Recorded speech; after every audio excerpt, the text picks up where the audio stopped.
Welcome to the Chorus in the Chaos. My name is Blake Labrie. I'm here with Grayson, the glorified Gilbert, and Jack, the man Lee. These nicknames were not approved beforehand, by the way. Apparently I'm dead already. I've moved on beyond the intermediate state. He's gone on before us.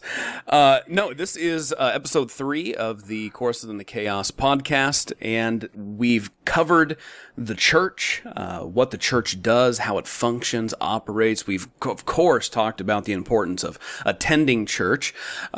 Now we would like to kind of transition into a subject that's timely, because it's still going on. We're going to talk about COVID and the church. We have several points that we want to discuss, talking about the impact of COVID on Christians and in the church specifically.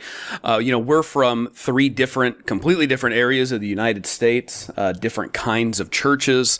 And so we're going to talk a little bit about, how our place has handled it, what we've seen, and should be really good and beneficial. So I'm excited, and I'm excited, of course, to have Grayson and Jack here as well. And actually, fun fact, this might be a HIPAA violation, but Jack has COVID right now. That's true. That's true. So he took one for the team just for this podcast. So how are you feeling then, Jack? I feel pretty good. I'm definitely on the back end of it. If anyone skipped episode 1 and 2, they wouldn't know this, but my voice is a little scratchy. So, but I feel okay. Yeah. Mostly at this point, I think this is the 2nd or 3rd time I've had COVID. Right. So, right. Yeah. So, yeah, I feel okay. You just live in a toxic wasteland, Jack. I guess so. Yeah, you know what's bizarre? So I got it. My wife tested positive, but she was sick for like 2 hours. And my kids, and we didn't, at this point, we've all had it. We have 5 kids. Like, we've learned, and this is a choice we've made, when kids are sick, all it does is like spread it out. So if I tried to quarantine, go out of my way to quarantine, inevitably what would happen is you have 6 weeks of COVID. Yeah, it would be like Pretty 6 much, to 8 yeah. weeks of COVID as opposed to, 2 to 3 weeks. So we're not, if it was something really serious and we had, the first time we had it, we were a little more careful. But given that everyone had some antibodies or whatever, we were just like, all right, well, let's just go with it. And none of them tested positive. We tested them for days. None of the kids tested positive. Right, so. Right. Are we supposed to say at some point that we're not offering medical advice in this podcast? Probably. Yeah, probably. All right. Yeah. Don't sue us. Yeah. If you're going to sue somebody, sue Jack. Don't sue me. I have COVID. That's like a double win. That's like double win. Poor man. Anyway.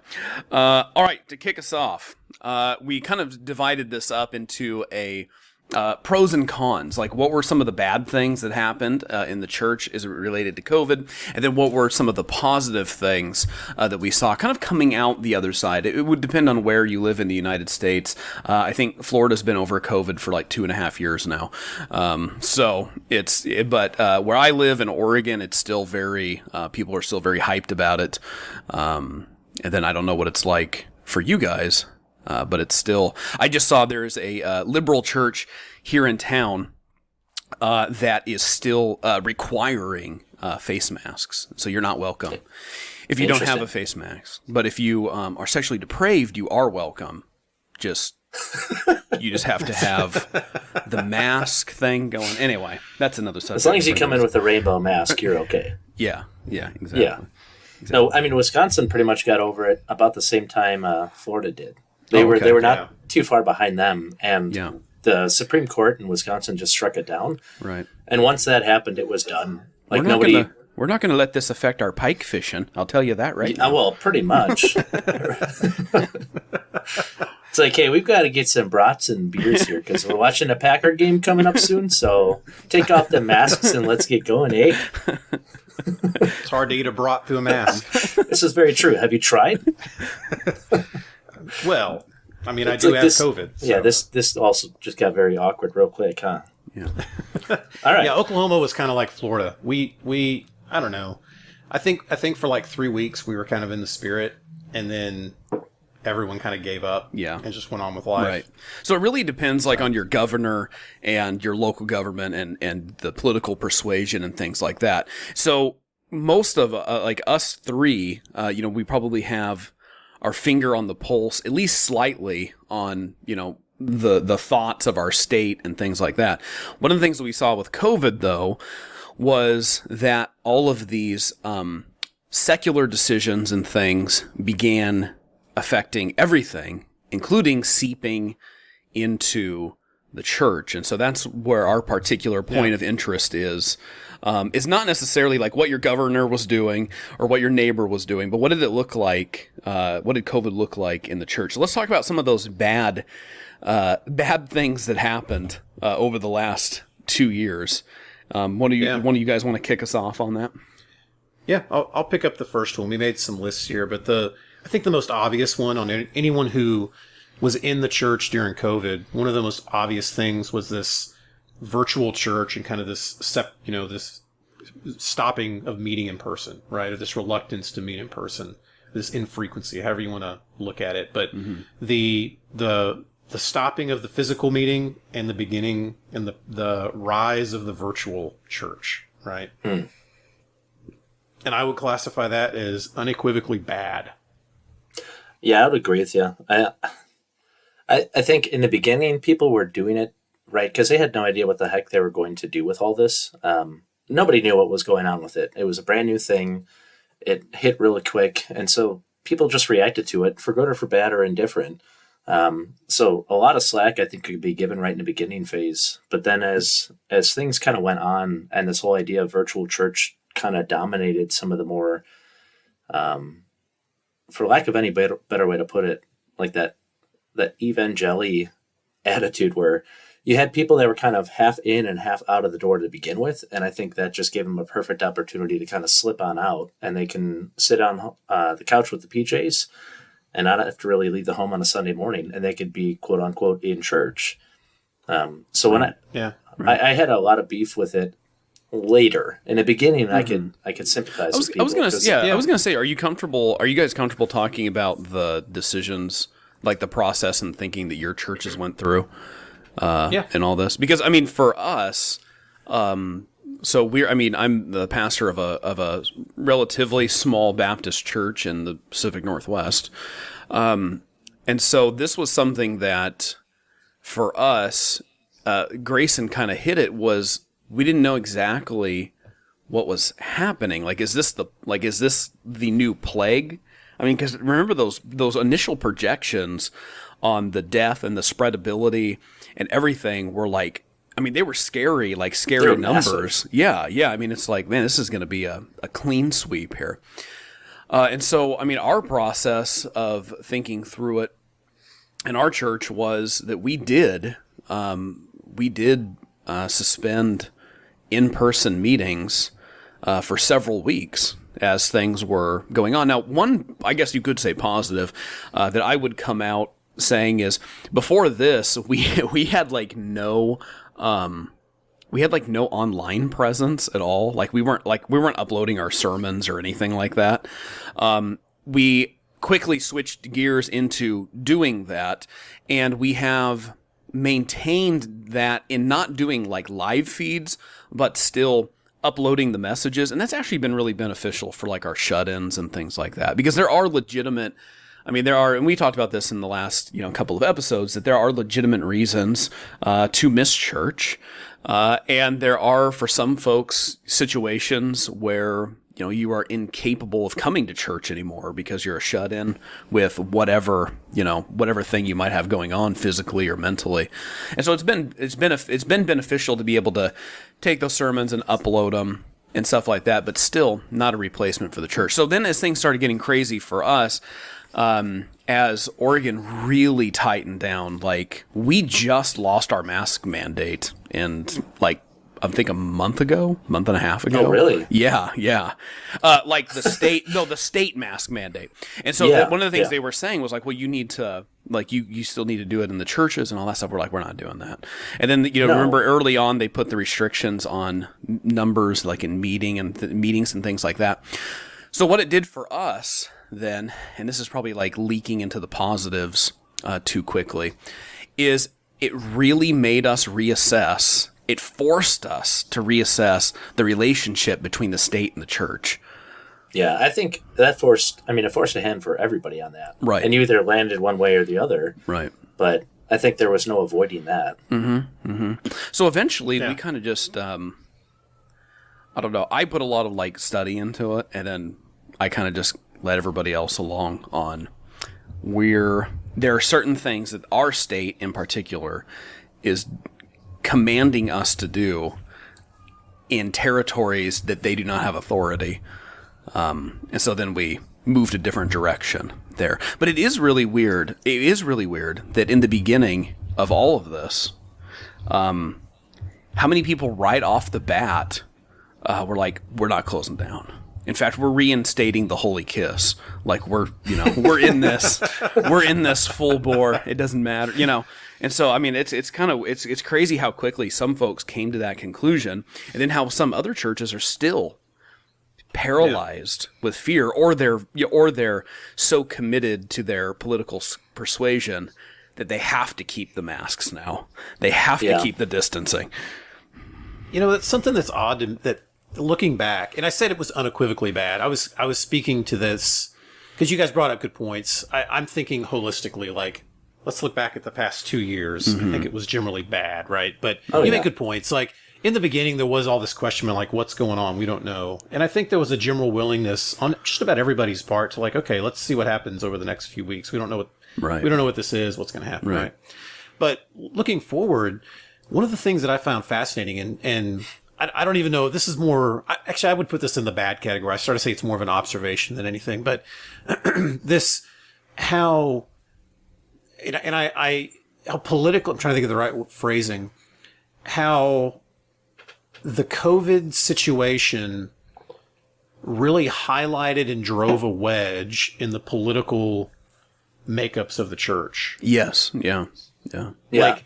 Like whereas before there might have been people who had, differing political views that coexisted to some extent, right? In the same body, and somehow COVID, through questions of that church and state, through fear, through all these things, it just drove people into political corners, unlike anything I've seen in my life. Right. Well, and we have mutual friends who had a literal church split because of this, because of the mass stuff. Like their church literally ruptured. Now, whether that was a spark that set off the powder keg is another issue. But it was a very polarizing issue, and then especially when the element of like when spacing and masking and limitations of crowd, when you bring in the element of this is the morally virtuous thing to do, and if you don't do this, you hate people, or you're trying to kill the elders. You're trying to kill everybody. Yeah, right. And so when you bring in like those combinations of things, it gets crazy. I think I was going to say, I think you hit the nail on the head when you said it revealed a lot of what was already there.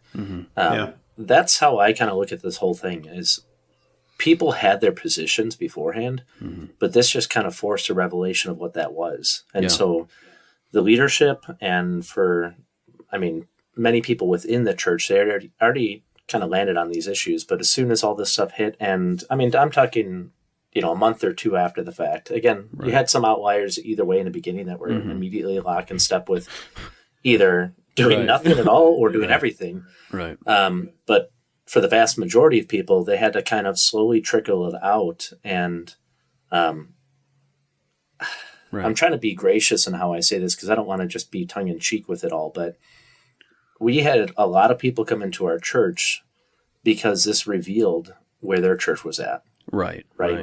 So between all the riots, between some of the other social issues creeping up with BLM and CRT and all that kind of stuff, it was a very eye-opening thing for them. And they're like, well, crud, we've been here for 10 plus years. Right. And all of a sudden this stuff's coming out.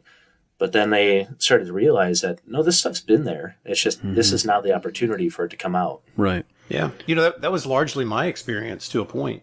I don't know how personal I want to get just because. Yeah. But, we want names, dates, and numbers. Yeah. But that I experienced that. Like I was kind of on that side. And, we're talking about, to kind of take it back to the first bullet point here, all those things did, right? When you sum all that up, it created this giant problem of isolation. Yeah. Right? And like where the body wasn't meeting, and then even within the bodies of many churches were fracturing, and it just isolated people. Right. Spiritually, politically, right. Physically, emotionally, like all these things. I know for a fact, now being on the back end of it and having talked, the pastor of the church that I was at really struggled with depression through like a severe depression throughout COVID. Mm-hmm.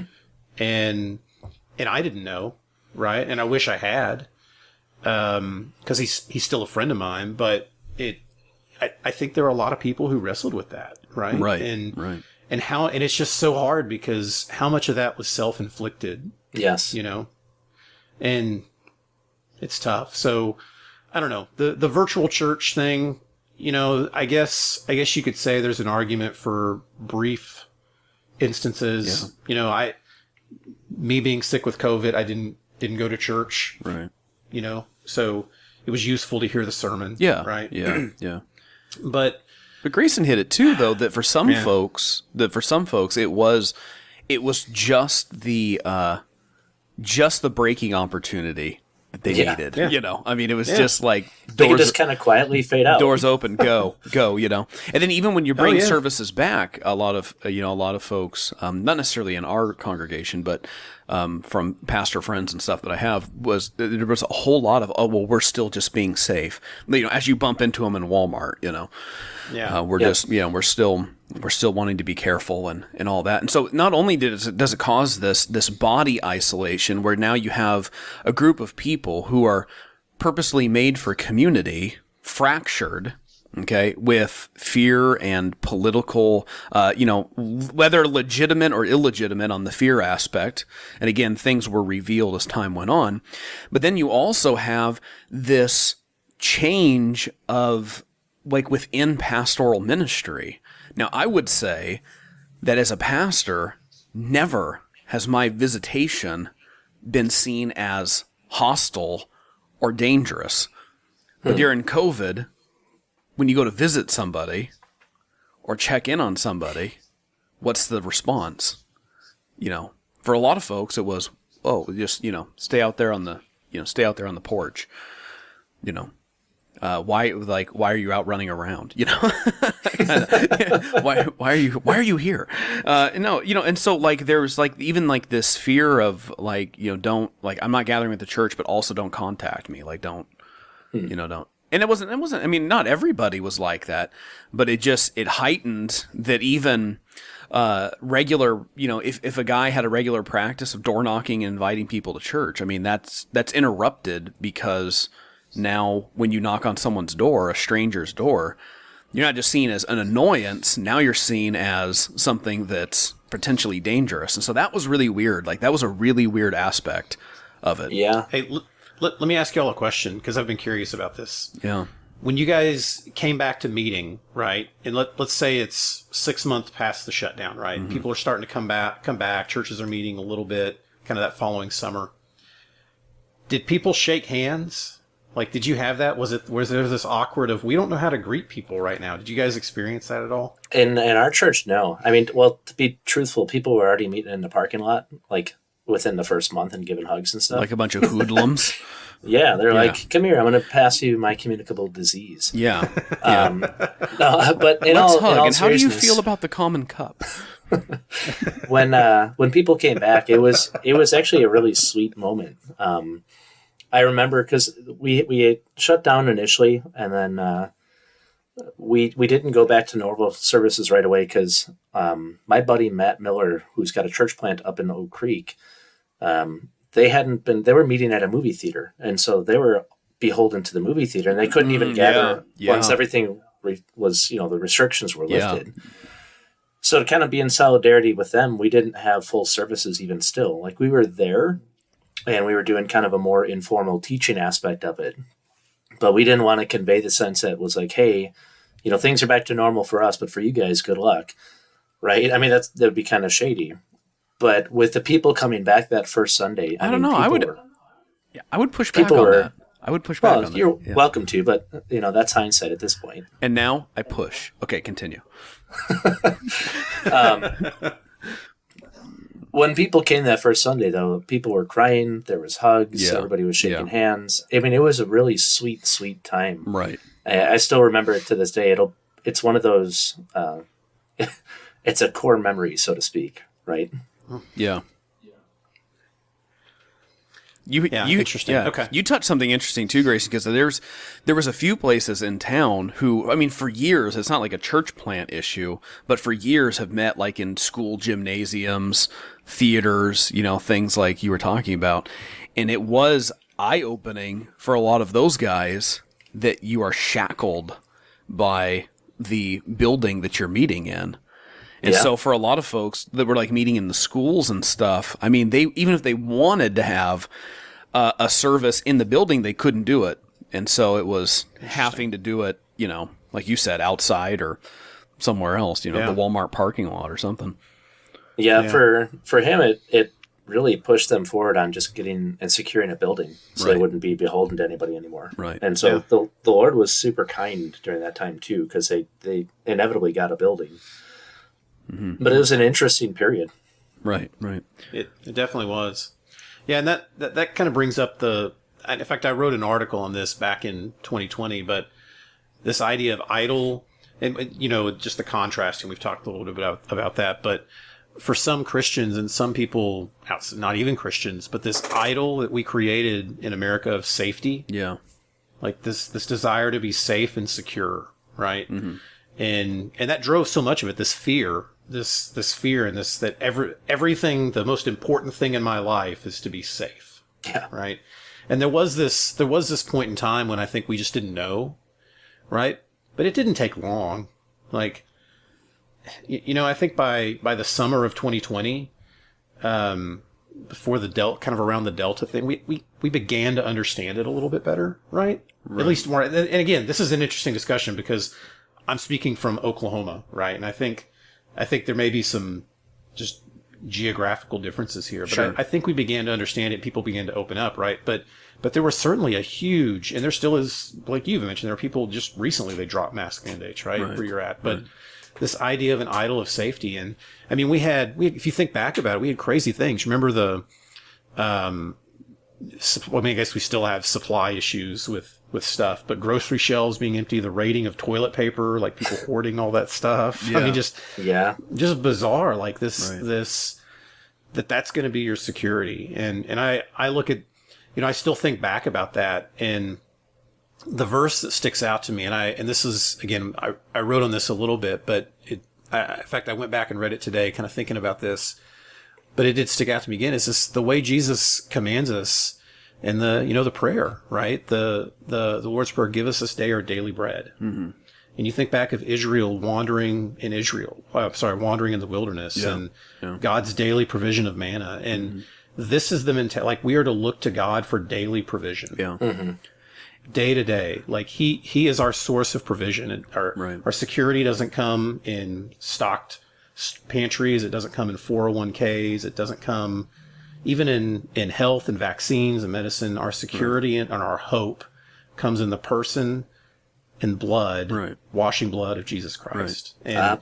And I think it's good and bad, right? This kind of goes into the good and the bad. When you look at that dividing that happened, there were people that got it and people that didn't. Yeah. And there was this further, just that separation. I think though, so like, I think it's a little more complicated personally.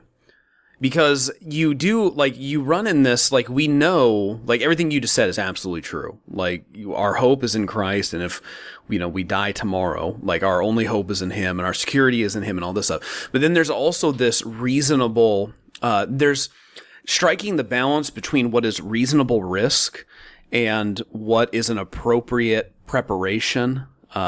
Because I mean, we're also not like, we're not crazy on the other side to say like, well, nothing matters and we don't take any safety precautions and we don't do any like, saying, right. And I know you're not saying that, but like one of the things is like with this COVID thing, for example, how differently it affected different people. Like, I mean, we have people, like we know people and maybe there's people even listening who like literally lost a family member from complications of COVID stuff. And so they would be listening to us saying like, well, there's this idol of safety, where in their minds, it's like, well, this is a very real, like, I actually lost somebody. I lost a spouse. I lost a child. I lost, whatever. And so trying to strike that balance of like, what is reasonable?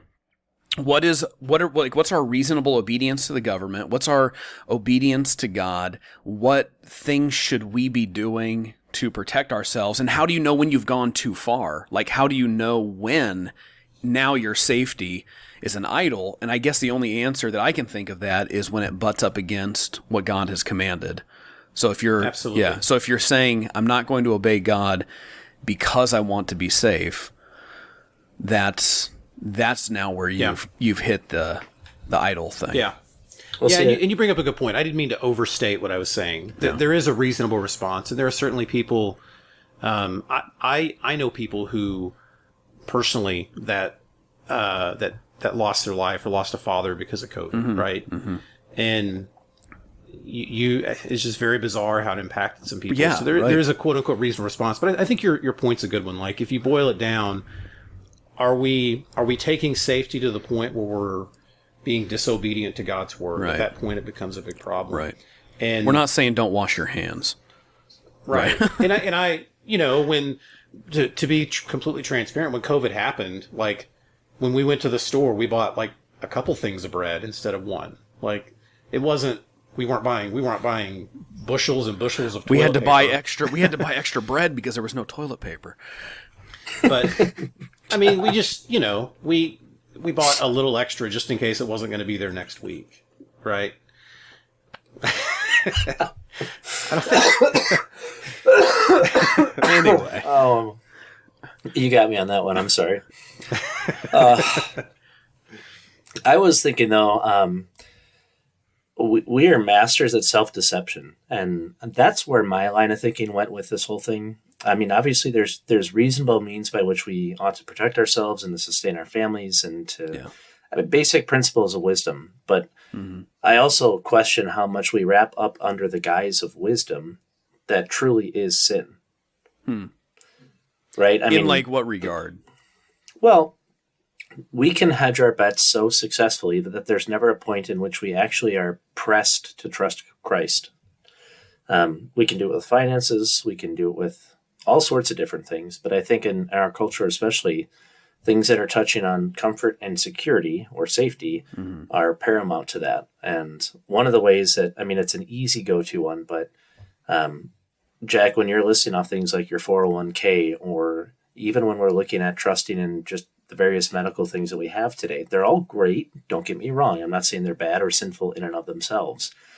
But we can be fooled or lulled and tempted into trusting in these things as if, in some sense, God's sovereignty is somehow not on display in the midst of all those things. And that's where I think I took a lot of beef with it, is that I have no problems with people saying, look, I want to wash my hands more, or I want to wear a mask, and I want to do this and that. It's like, you know what? Knock yourself out. Right. I have no issues with that. Okay. And if you want to make decisions that you feel are the best for you and your family, again, go for it.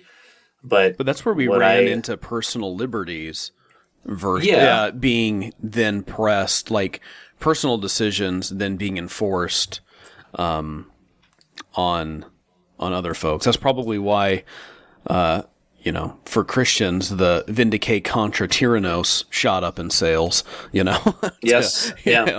As people are trying to sort all that out. But I also look at it in the broader sense too. It's like, so it's more than just the church gathering. It's, things like evangelism. I remember watching people fawn, and I mean literally fawn, over people in Wuhan when it first broke out. they're in quarantine suits, going out and still giving the gospel to people that are contracting the coronavirus. And then as soon as it hit here, what did Christians do? Right? Yeah. I mean, they did everything in their power to just clam up to themselves. And again, I don't want to be so harsh in that, but it was an ironic thing for me to just kind of observe. We like the idea of others doing it, but when it comes time for, we love the stories of the martyrs, Yeah. but we would never go to the island ourselves and get our heads chopped off in Papua New Guinea or something like that. As soon as this is over, I'm ordering a hazmat suit. If you rent more than twice a year, it only makes sense to buy.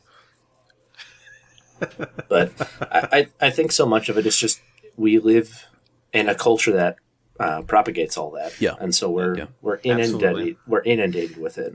Right. Yeah. It is a tough balance, though, to Blake's point. But yeah, I mean, I agree with both of you. I really do. I completely agree with everything each one of you said. It will be really interesting how the church looks at this 10, 20 years from now. Mm-hmm. Yeah. Mm-hmm. Right? When the church because we're going to continue to see these social issues, political issues, these things continue to divide the church. And I think generally you're going to see this backing into conservative biblical Christianity and then whatever else is happening on the other side, Right. whatever that is, Right. that's going to be its own thing, Right. if it even exists at that point. But whatever that core is, it'll be really interesting to see how we look back and look at that. One of the things that we really tried to do with our people, like right off the starting bat, and I think this is something that we did correctly, was that we just addressed our congregation and said, you will talk to people who go to different churches whose pastors come to different conclusions than what we are doing. And we have to give the benefit of grace. This was, my thought, that we have to give the benefit of grace that each pastor cares for their congregation and they're going to do what they think is best for their congregation.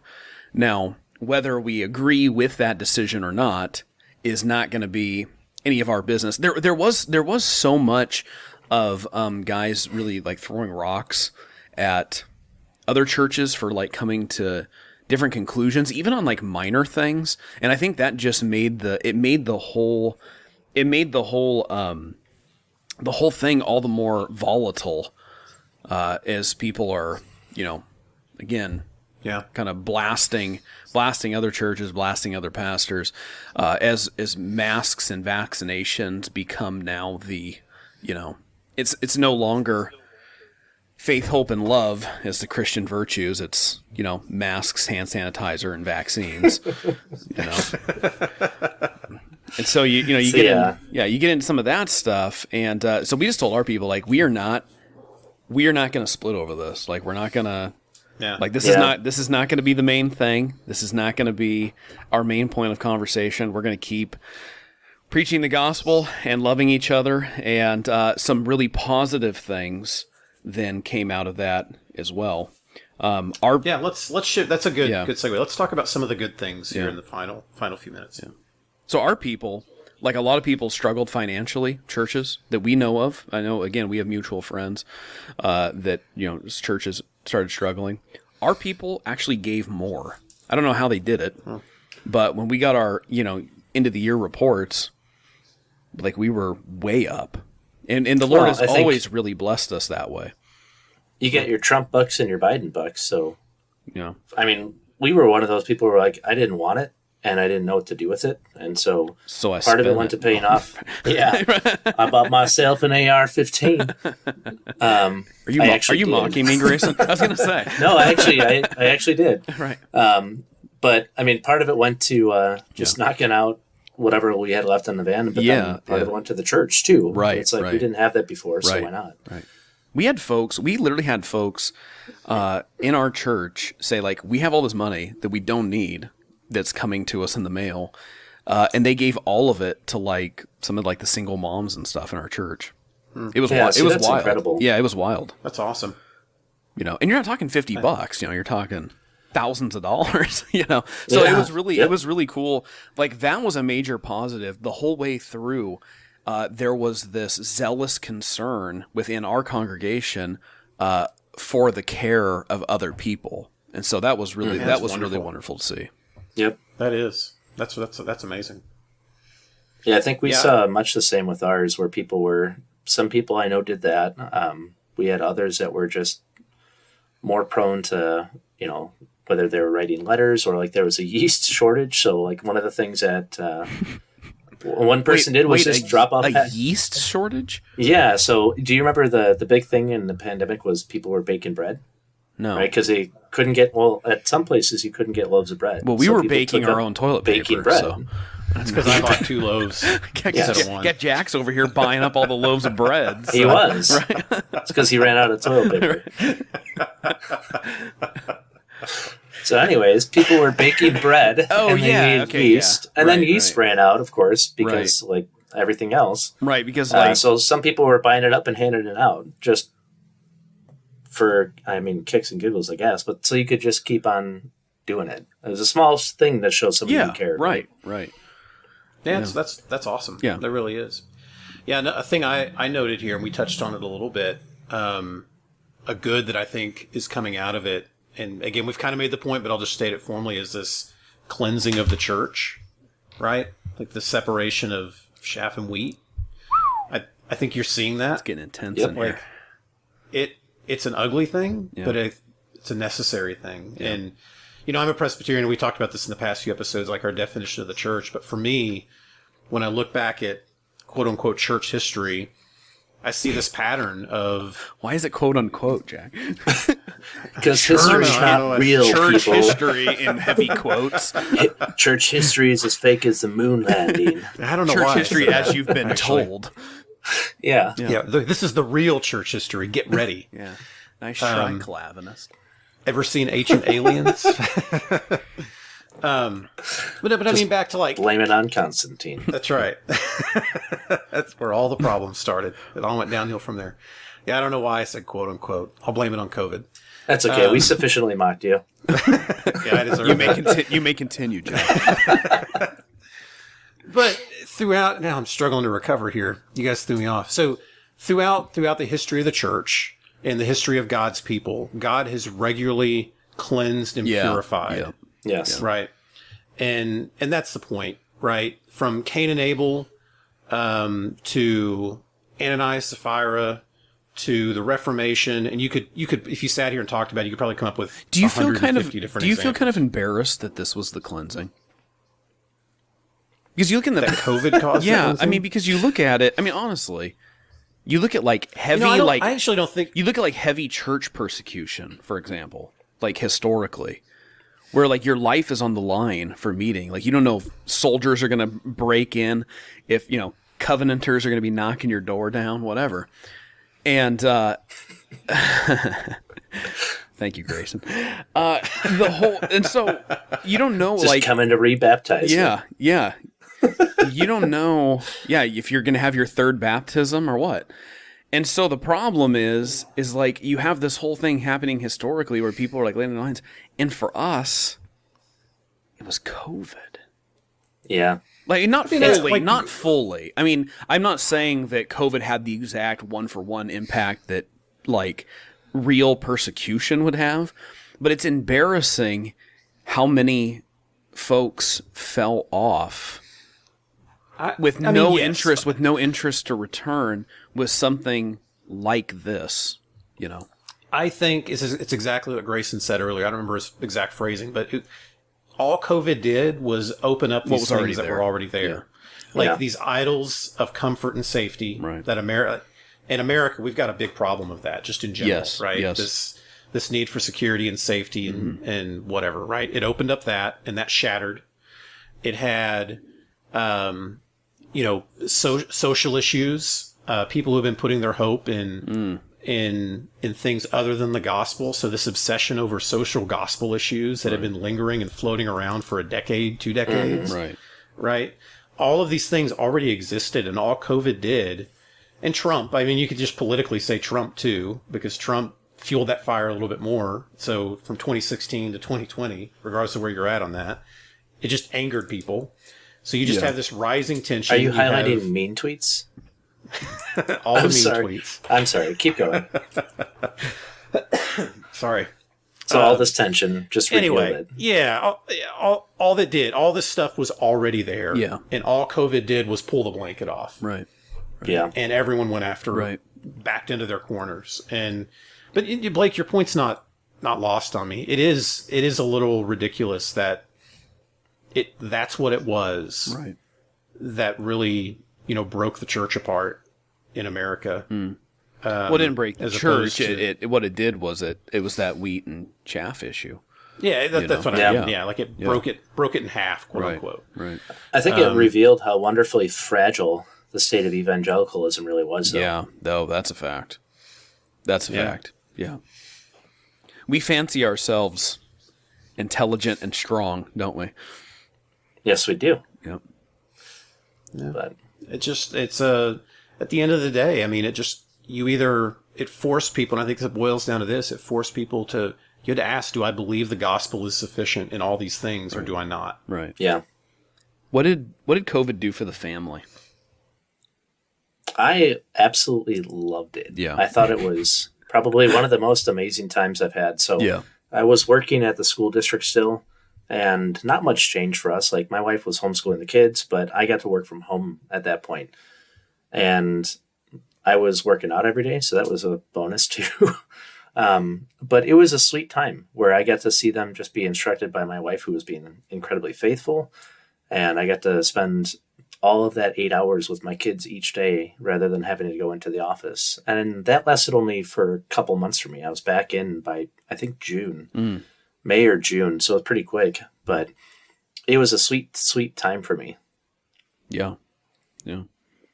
It's sad that one of the things, I mean, I just know from several, throughout the U.S., both with saints and the secular alike, is it's sad that some people in quarantine, like some of them like really grew, like the family units grew. So that's not the sad part. Yeah. The family units grew, became faithful in things like family worship and togetherness and things like that. But then you have on the other side of the coin, like a whole group of people that realize they hate their kids. Yeah. And that like they can't be around them. Like the kids got to be out or the parents got to be at work, and just the time spent around their own children or their own spouse. Statistically, one of the most horrifying things was this huge increase in like abuse and alcoholism and drug use and all of these different things that people are using to cope, that then automatically, by virtue of doing those things, it impacts the family in a negative way. And I suppose you could say that, again, that's shining the light on things that were already there. But it's horribly depressing to think about that so many of us, I would say it was positive for us. And Grayson, I know you just said that. And I think, Jack, you had said the same thing. But then there's like this whole other group that it was not a positive. And that's heartbreaking. Well, think of all those videos that come around each year that school goes back in session, where you have the mom who's just a wino, right? She grabs her big bottle of wine and she's like, "Oh, the kids are back in school. Yeah. Mom's back in session." Man. And I hate that. You are a hug and a kiss from being a teetotaler, Grayson. You're on your way. Yeah. Join me on the dark side.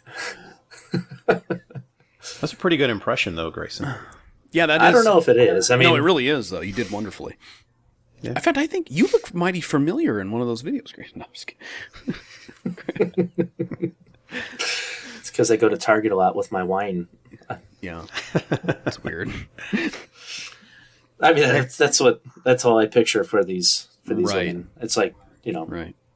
But that's a larger societal issue, and I hope we can do a podcast, really, because we've focused in on, like, the church, but I really would love us to do one that's focusing in on the family and the role of family and the role of parents and husband and wife and children and things like that, because we just lost it. I mean, we've lost, like, we're just, so many Americans specifically are just cogs in the machine of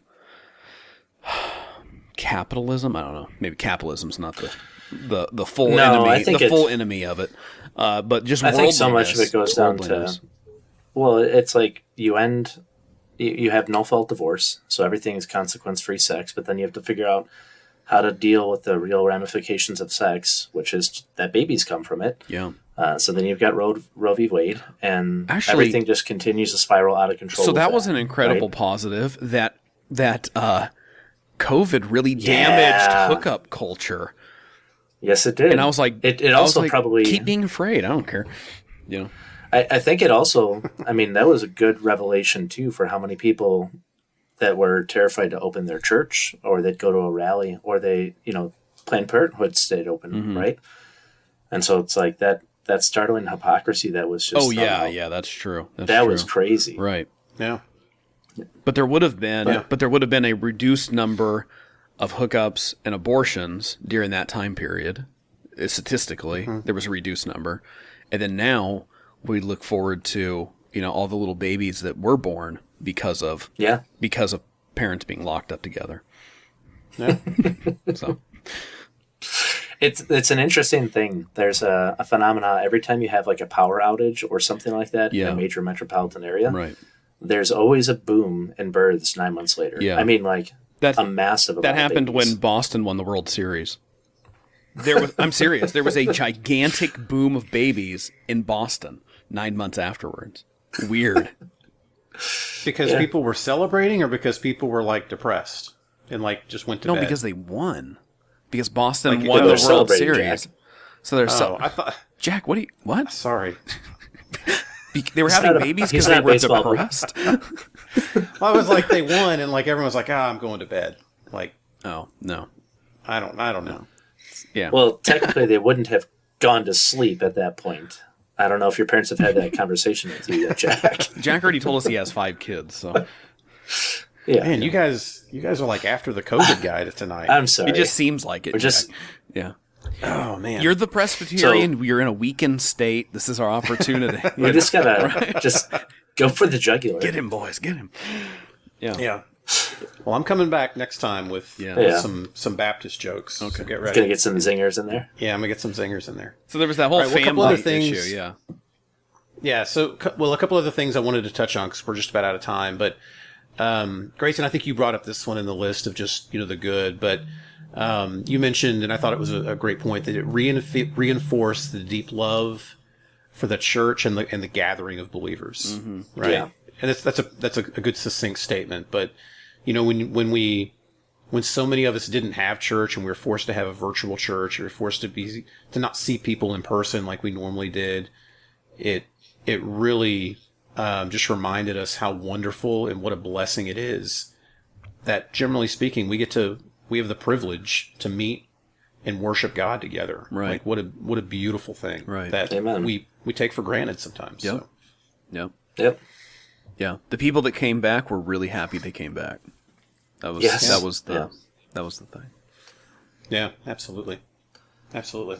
Yeah, the other thing I was thinking about throughout it too, I think this is like the final one we have here, but sympathy for the persecuted church, right? I mean, Blake, you touched on it pretty on the head earlier, where it's like, this is almost an embarrassment in that sense, where you have people that are literally killed for their faith in various countries. But my hope is that at the very least, if people were going through this, that they would start to at least sympathize with people that are going through much more difficult circumstances than they are. Yeah. So you think of communist China, or you think of these guys that are in Darfur, or various places in Africa that are, Right. I mean, literally getting limbs cut off just for going to church. Yeah. Yeah.